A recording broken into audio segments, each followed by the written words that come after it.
Just entirely too many mistakes in all phases. After going back and looking at it on video, we knew we were going to have to be flawless to go down there to have a chance to get that game into the fourth quarter. We were going to have to play our best football of the year over the last 2 weeks, and in particular last week, and we were unable to do that. Entirely too many mistakes in all phases. You can't put yourself behind that quick against an excellent opponent, and we did. And there were some positives. I thought our entire team fought. They gave great effort all the way through. There was no quit. Traylon Burks, you can look at one play and see it, sum it up with Traylon Burks on interception and watching his effort as he ran and gave great effort diving at the 1 yard line. And that's that's a challenge to all our players to continue to push, to give effort in all phases. We go into the month of November with 4 games remaining. 3 of the 4 in front of our home crowd.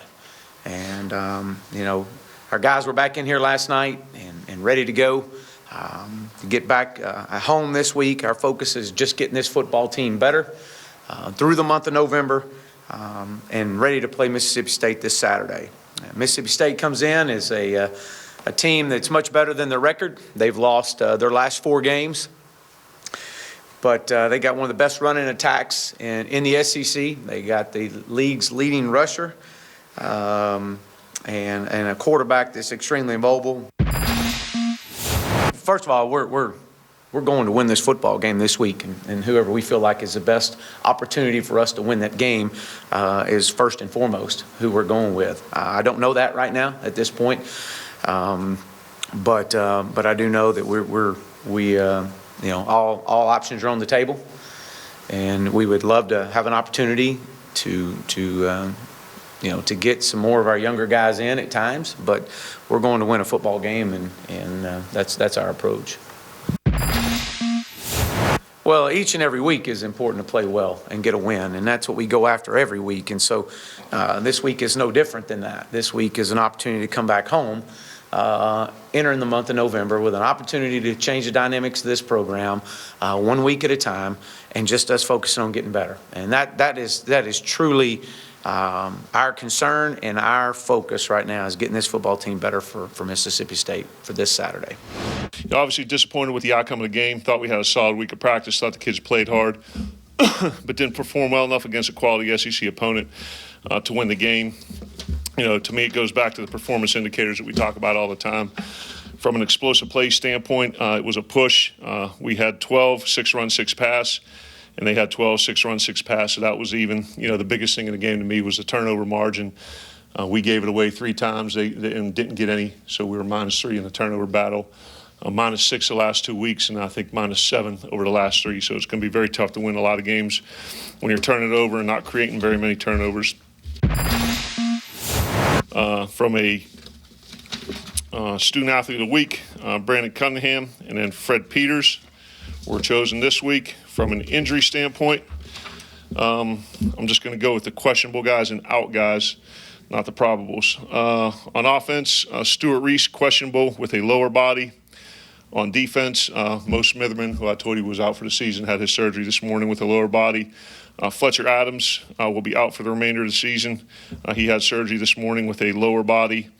Aaron Brule, questionable with a lower body. Cam Dantzler, questionable with an upper body. James Jackson, questionable with a lower body. Jarion Jones, out with an upper body.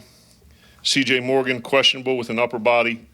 And then Nathan Pickering, questionable with an upper body as well. Yeah, first and foremost, I thought the offensive line did a good job being physical up front, getting a push, creating some movement, some horizontal and vertical schemes in the defense. And I thought Colin, sometimes talented runners like him, they want to create something maybe and be a little bit more patient instead of just what he did. He's got downhill, got behind his pads, ran with a lot more physicality, and honestly had a very good week of practice. Was very positive, worked very hard, and what doesn't show up on the stat sheet is his pass protection was a lot better as well. So it was a good bounce back game for Colin. I don't think there's desperation by necessarily any means. I think, we're certainly focusing all of our concentration and all of our efforts and, practice preparation to make sure we're doing everything necessary to go out and perform and play well this week and get a win this week. I think, regardless of the team, regardless of the situation, there's going to be highs and lows in any college football season. And it doesn't seem that long ago. It was great to get that SEC win and particularly do it at home. But you can't look in the rearview mirror. You got to look through the front windshield and see what's ahead of you. And I know our kids are focused on everything that we need to do this week to be ready to beat Arkansas. All right, mine was the cacophony of errors from the Arkansas Razorbacks. It was unbelievable. I mean, dropped passes turned into interceptions, dropped fumbled snaps, guys not tackling on the perimeter, and guys catching kickoffs at like the 3-yard line. They couldn't make any more mistakes. Alabama doesn't need your help to win games, that's for sure. In Fayetteville, and this may not be a game that garners a lot of conversation nationally, but in those two fan bases, it's really important. And you always hate to make too much out of the winner or the loser of a singular college football game. But for Mississippi State, with the season seemingly slipping away, a loss tomorrow would be devastating. I don't think that takes much to describe or to disseminate. What's going on from your reporting all week, from your talking to coaches and players inside that program? Yeah, the coaches and players are not going to lean that direction, right? And that makes sense. You don't want to hinge everything on a Saturday. But I think it's pretty clear that how this season will be perceived. Were they not capable of getting a victory versus Arkansas, a team that under Chad Morris has yet to notch a conference victory? That's a low point. There's no two ways to describe that. And it's interesting, the parallels between these two programs this season. Both have really struggled to establish a starting quarterback and keep them in the lineup. Both have excellent running backs that they haven't been able to consistently get production from. So when you look at that, the fact that these teams have struggled and struggled mightily, and you look at Mississippi State having to endure the suspensions and manage when those guys are or are not going to be playing, it's definitely impacted the way that they've performed this season. But I think this is a game where how the season will be perceived will pivot on the winner or loser coming out of it. Arkansas has to find a way to get a win. This is a game and a team in Mississippi State that they feel as if they can compete and come away with a victory. Mississippi State can't afford to drop yet another game, especially given the way things are being perceived in Starkville. On the other hand, how is Chad Morris keeping the faith in Fayetteville with still no conference wins? I don't know. It's had to have been challenging. We met with the coaches earlier today. It is remarkable in meeting with the players just how resilient these guys are. And make no mistake, Arkansas's got some young talent, and they've got some really talented specialists, especially offensively. The quarterback position has been a revolving door, and it's hard to establish any level of consistency when you're starting new guys all the time. Your starter's not able to go a full 4 quarters. I think the difficulty that they've seen has hinged on that and the fact that they are largely undersized and, quite frankly, undermanned along the offensive front, which is somewhat unique observation when you think about this is a program that built itself around offensive line and offensive line play. Heck, they were on the cover of their media guide not that long ago. These guys are going to have to find a way to step up versus the Mississippi State defense in front seven that isn't nearly as savage as they were a season ago with 3 first-rounders on the defense. Matt, we will be paying close attention to that game, maybe for all the wrong reasons, but we'll still be watching. Thank you for being a part of the show. All right. Thanks for having me on, Paul. You got it, Matt Stinchcomb in Fayetteville, where a lot on the line. And Chad Morris trying to get a win. He's come close. There's been some positive, but there hasn't been much positivity at all in Starkville, and there'll be even less if a loss somehow occurs tomorrow. I'm sure if you're watching it from some other state around the country, you're going, man, those teams are going nowhere. But for State, I want to get your perspective on Joe Moorhead's team, because it just seems like they are on a bad roll going into a place where a team has nothing to lose and really hasn't won anything. But what's going to happen there? I'm really interested in your perspective of that game.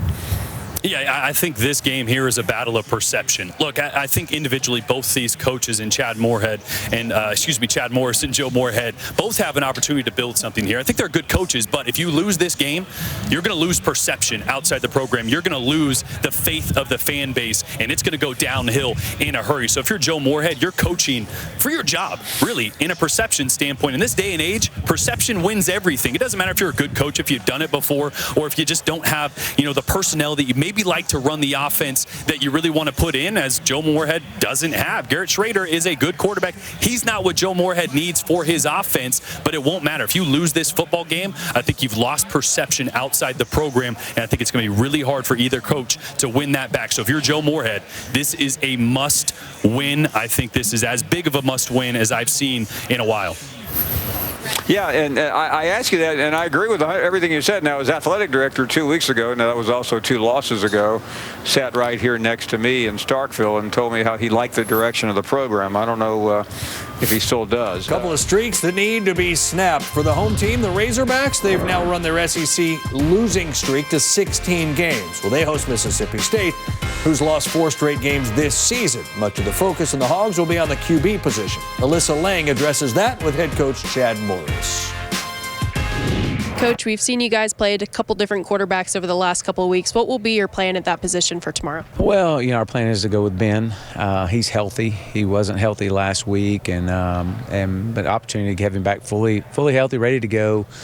You will see John Stephen Jones as well, and opportunity to see KJ Jefferson, and obviously Nick is there as well. But Ben will be our guy. Looking at Mississippi State, is there a certain area about that team that stands out to you scouting them? Well, yeah, they run the ball very effective, very, very sound in the run game. They want to get their quarterback involved. They got the leading rusher. So we've got our work cut out for us. We've got to tackle well in space. And, with what they do offensively, we got to make sure that we don't, the quarterback is not just, we got to keep him contained. Thank you, Coach. Appreciate it. Thank you. So that game coming your way Saturday, 4 Eastern right here. You look at the numbers, they are not pretty, but somebody's going to win this game. Now, these are a couple of teams that, some locals here in our Charlotte office are a bit concerned about. All right, how about Mississippi State and Arkansas? I'm going to shock you guys here. I'm going Arkansas 27, Mississippi State 26. And just when I turn the tape on, there's so many problems that Mississippi State has on both lines of scrimmage. There's no passing threat whatsoever to take the pressure off of Kylan Hill offensively. For whatever reason, I just feel like Arkansas gets that first Power 5 win under Chad Morris. I'm going to go Mississippi State 28-17. I think when you're that uneasy about the quarterback position, one guy's hurt 1 week, the next guy you're playing another. A true freshman, they say, may be playing this week, which would be quarterback number 4 at Arkansas. Too much unrest there. Now, one of these fan bases might be coming back into Dr. Chiz's office next week. Out here on Beale Street, in the octagon, in the middle of everything, from the patio porch. And look at the College Football Playoff National Championship Trophy, brought to you by Dr. Pepper. That is the goal. That is the goal for everybody. I think we've got almost everybody to make it through this sea of blue and silver. Manning, Pat McAfee. All right. Oh, my. This is right in your wheelhouse, man. Oh, a bunch of drunks on the street. This is where I'm at. I am at home. This is great. Let's talk about the games today. Some serious football here. There might be some people drowning their sorrows if they were to fall and stumble today. There's some season-saving and some season-ruining games. You look at Tennessee, UAB's pretty good. You can't lose to Georgia State and UAB in the same year. Purdue could become ineligible for a bowl with another loss. Nebraska's fighting for bowl eligibility. Yeah. When you look at those teams, you got Mississippi State and Arkansas too, Vanderbilt, South Carolina. What do you think when you look at those games and teams sort of fighting for their season first week in November? But you look at this too, Mississippi State, Arkansas, that could have a big bearing on the future coaches as well. But you also have teams who are playing to make their season. Well, when you're desperate, you go to the Desperation Bowl with Mississippi State and Arkansas. Give me Arkansas. Yeah. And how many points did I get? 7.5. Come on, Chad Morris. Let's get a W today, boys. There we go. Let's get a W. Mississippi State and Arkansas. Chad Morris guaranteeing a victory. What? Let's go. Have some confidence, big boy. You haven't got an SEC SEC win yet, but maybe today could be the day because this is the day, okay? Tell you what, I'm excited for today. Of the teams with 4 or fewer wins, Kentucky, Mississippi State, Tennessee, they all have the best chance to win 6 games. Alyssa Lang is in Fayetteville for Mississippi State and Arkansas, giving us the latest. Well, this matchup is going to come down to 2 teams who really need a win going into November. Mississippi State still with a chance to make the postseason, but if they want to do that, they have to get a win over this Arkansas team with Alabama looming next week. One thing for Mississippi State to keep your eye on offensively, how quickly they can start. Joe Moorhead said their offensive play calling will be more aggressive right off the bat.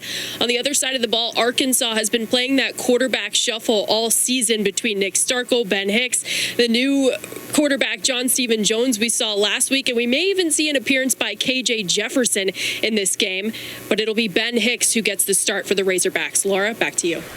Yeah, lots of quarterback play there for Arkansas. Things getting a little muddled. Who are you taking in this game, Arkansas and Mississippi State? I was close because Chad Morris said they were going to get it done, but I'm taking Mississippi State. And Colin Hill is going to have a big day today. So that's all I'm thinking in this game is that Colin Hill goes off. Yeah, I think this is a very competitive game. It's a tough one to pick, but I'm going to go Mississippi State. I'm going to answer Mississippi State first. Okay, good. So you don't forget. Anything else? I don't want to say another word. Okay, once you said that, we were done. Did not see Cheyenne O'Grady out on the field during warm-ups. In fact, it was Grayson Gunter who was taking snaps during warm-ups with the one. Cheyenne O'Grady, though, will not be playing in this game due to a disciplinary issue. So if Arkansas wants to get the win, they'll have to do it without their star tight end, number 85.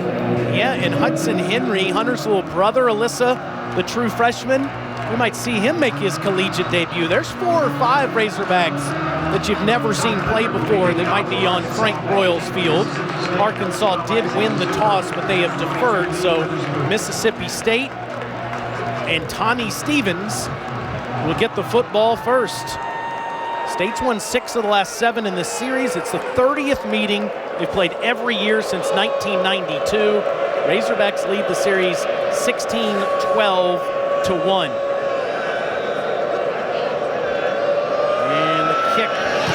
Limpert, as Isaiah Zuber is back there, and he will come out. Losing yardage would have been at the 25 if he takes a knee instead. Back there for protection. Stevens under trouble, and he's down near the 14-yard line. Bench due to an undisclosed health issue. Faking the toss. And he's going to lose a yard. Bumper Pool, one of the best names in college football. That stat hold true again today. Bulldogs with the early start. Doesn't have the highest ceiling or the best skill set, but he's confident. Give it to Rakeem Boyd. He's always in the game. First down run past the 40-yard line for the junior from Houston, Texas. This one from 33 yards out for the junior from Sarasota, Florida. Bulldogs haven't won a game since September 21st. Trying to change that. Muscle your way forward. Let's get it in the end zone, but the defense got it right back for the Dogs. Stark contrast to the way they handled themselves in the last 4 games on offense, and that is doing. He's going to warrant attention. Bill got 2 on the first play. Stevens will get a couple here, so it's 3rd down for Mississippi State. In that element of offense. Hicks throws, and it's a completion to Trey Knox, and it's right up the sticks. Chad Morris and the Razorbacks desperately need a first down and go to the ground, and Boyd. Daylight, end zone. Touchdown Razorbacks. 51 yards. He's got an opportunity. They're going to pull and kick out into the boundary. We get Rakeem Boyd clean. And there's Murphy, and he just takes a poor angle. Rakeem Boyd, he turned on the Jets as soon as he cleared the line of scrimmage and outran. Actually is 52 yards for the junior from Houston. And the Razorbacks are on the board on homecoming. Highland Hill going off at tailback.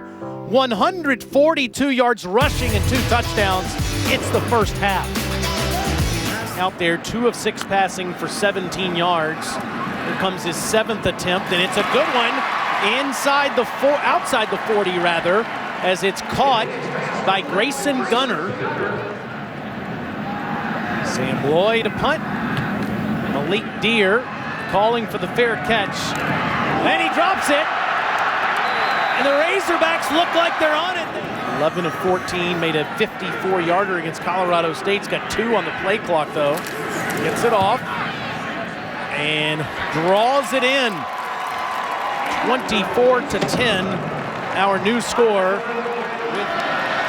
Hill with Farrod Green blocking in front, and it is Hill in again for the 3rd time today. A laser light show in the passing attack with the talent they both have at wide receiver. 0 of 5 of the Razorbacks on 3rd down, make it 0 of 6. Murphy steps in front, pick 6.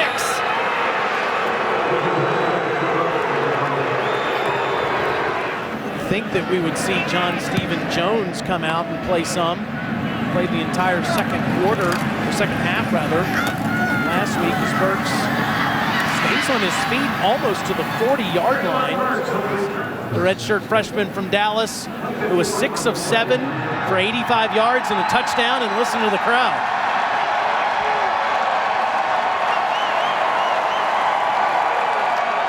When we were meeting with Chad Morris just yesterday, he said, look, as the crowd's fired up, they love the backup QB. And look at Morris, he's saying, let's get going. But Jones reminded him a little bit of Deshaun Watson in that he brings that run element to the quarterback position. Throwing, complete, past the 40 up to the 47-yard line on the first play there a few weeks ago on Rocky Top. Stevens throwing to Hill. Allen is tackled by Curl after a minimal gain. We've reached halftime with Mississippi State leading Arkansas 38-10, and was 4 of 13 passing for 44 yards and threw an interception for touchdown to Marcus Murphy. John Stephen Jones was on the last 2 possessions of the first half. He hands it here to Traylon Burks, and Burks, acting as a tailback, picks up almost 6 yards, maybe 7. Still giving him the football anyway, and he's going to lose yardage this time. Another tackle for loss for Sosa Agim. And Farrod Green blowing out the Razorbacks on homecoming. So has a chance to pass Mr. Spiller.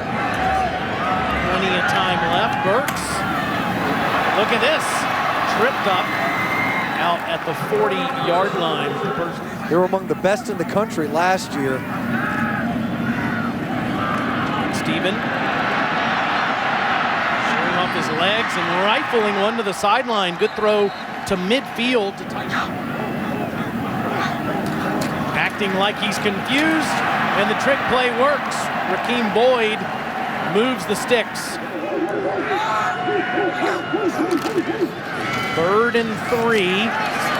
First down for Whaley inside the 15. It was the eye of the storm last year amongst some great talented defensive players for the Bulldogs. Burks makes a man miss inside the 10. And he's going to be tackled there by get him the football quickly. Here on 3rd and 6, looking at the backside in a shovel pass that is caught. That's going to lose yardage as Hudson Henry makes the first catch of his career.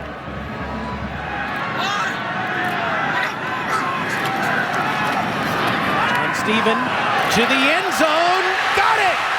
Mike Woods, touchdown.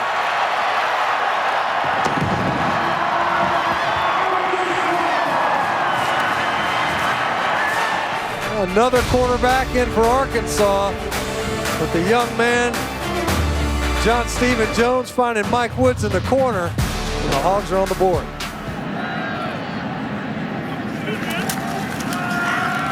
Flip on a reverse, Isaiah Zuber. Really no place to go. He's going to lose a few yards. That's what we're all striving for, Stench. Yes, Burks is up to the 25-yard line.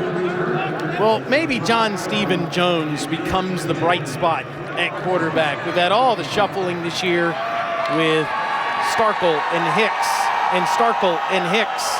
And maybe KJ Jefferson will have a role moving forward as he now makes his debut in a Razorbacks uniform. This is the true freshman from Sardis, Mississippi, North Panola High School, which is about 2 hours north of Starkville, and he was a prize recruit in that class for Chad Morris.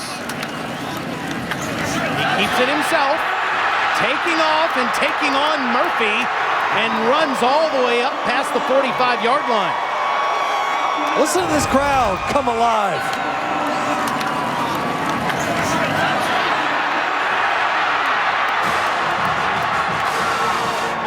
Now, in a long afternoon, that's got to make you excited if you're a Razorback fan. 230 pounds coming down at you. This is Boyd, still in the game.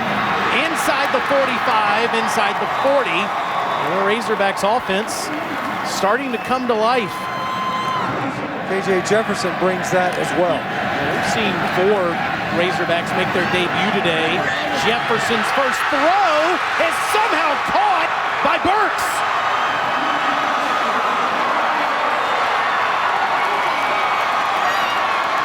How about that connection? You think that excites these folks? Look at this concentration. Caught it around Dantzler's head. And Dantzler, surprised he didn't draw a flag, had a handful of Traylon Burks that looked like in the circus catch. Ella had some Tyrone Prothro. Remember Alabama wide receiver? Yes. Off of the helmet. Now it's Jefferson. Touchdown.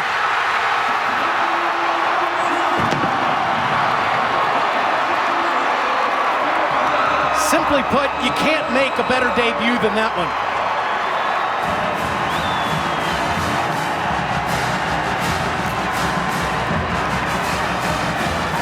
And this homecoming crowd, they want to cheer so badly. Rakeem Boyd on his touchdown run, the crowd came alive. Takes it out of Boyd's belly, takes on safeties, and runs for over 20 yards. Then the big pass, one whale of a catch by Burks, and the true freshman from Mississippi finishes it off. Touchdown Hogs. Arkansas has some bright spots on offense, but they cannot slow down State when they're on defense. All Bulldogs. On the Arkansas sideline, as Ben Hicks sought out KJ Jefferson, gave him a hug and a congratulations on that first touchdown, and then said, go out there and do it again. Here's Burks. And again, it's the kicker, Goodman, pushing him out. Team leaders, we got together, we talked about it. It was a must-need win for both teams, and today we were very successful. Congrats, Kylan. Thank you. SEC's leading rusher goes over 1,000 yards on the season and over 2,000 in his career. And Stevens and company get to celebrate, and a bowl game is still in play for the Bulldogs. For Matt Stinchko, Melissa Lang, Tom Schofield, and our entire crew, I'm Taylor Zarzer. Let's send you to the SEC Network studios. My goodness, Kylan Hill and Mississippi State. How many yards you say they ran for? 460. 460. Non-option team just ran for 460 Let's yards. just take you behind the scenes. Pull the curtain back. Chiz just looked at us and goes, when was the last time you heard of a non-triple option team run for over 400 yards? And I said, when did that happen? And he goes, it's happening right now. That's what they did. What do you take away from this if you're Mississippi State? Well, for one, I thought Tommy Stevens starting the game, for whatever the reason, gave him a kick. They ran the ball much better with him in there because he posed a threat again on the perimeter run. Not that Schrader didn't, but he protected the football today when he threw it. Schrader's been turning the football over. It loosened the inside running game for Kylan Hill, as we spoke of, 460 yards later. They didn't have any problem running the football. And their receivers today, I thought, went up and made some plays. Early on, they were sporadic, but then you saw Guidry step up to the plate. You saw some guys step up. Farrod Green had a great touchdown catch. So everything just clicked for them today, but Arkansas's defense, guys, has been struggling. The last 3 weeks, they've been atrocious, and today was no different. That's what I was going to say. You can give credit to Mississippi State's offense for running for 460 yards. You also have to look at the other side and say, wow, you gave up 460 yards rushing. To me, that's a lot of desire. It goes into stopping the run, and they didn't tackle extremely well today. Too many explosive plays, particularly in the first half. But we've kind of given Arkansas a pass because of the offense and changing, the type of scheme that they ran under Brett Bielema to what they're doing now. What do we say about the defense? I mean, that was an atrocious effort today, and it looks like right now that they have no plan in either of the offensive and defensive phases. But other than that, they're okay. It's good. Yeah, other than that, they're good. Connor Lippert's their best player, though, so that's... you know what? KJ Jefferson, the freshman, got him fired up a little bit, the true freshman quarterback, showing off what he's able to do with his legs. Yeah. He was 1 for 2 throwing it, too, wasn't he? He was. It's 50%. It's an improvement. That's right. All right. Enough of that. Homecoming in Fayetteville.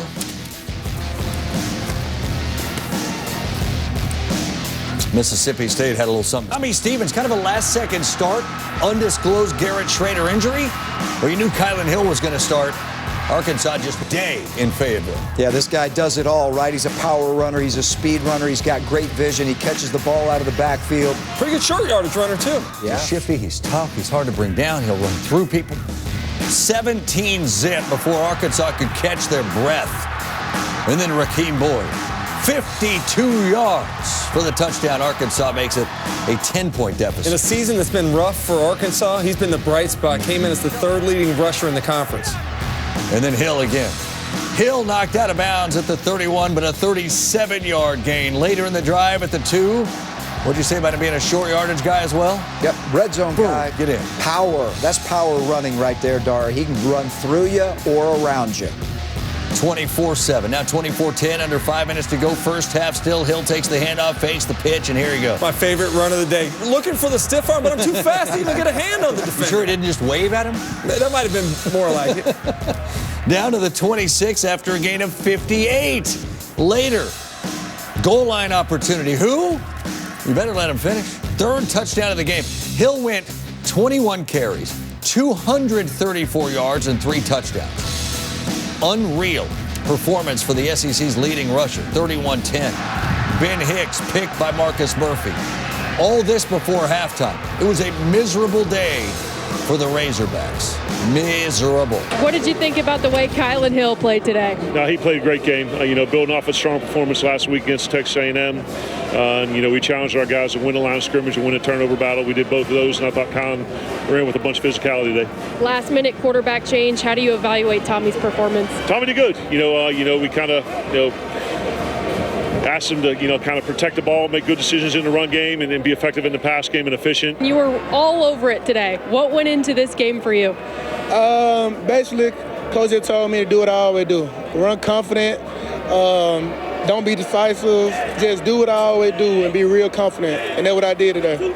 You guys have dealt with a lot of changes. Garrett, Tommy, you had Tommy today. What did you think about the way he was able to lead your offense? He looked like I'm used to him playing. He looked phenomenal. He ran hard. He threw with accuracy. He looked like Tommy Stevens that I always knew.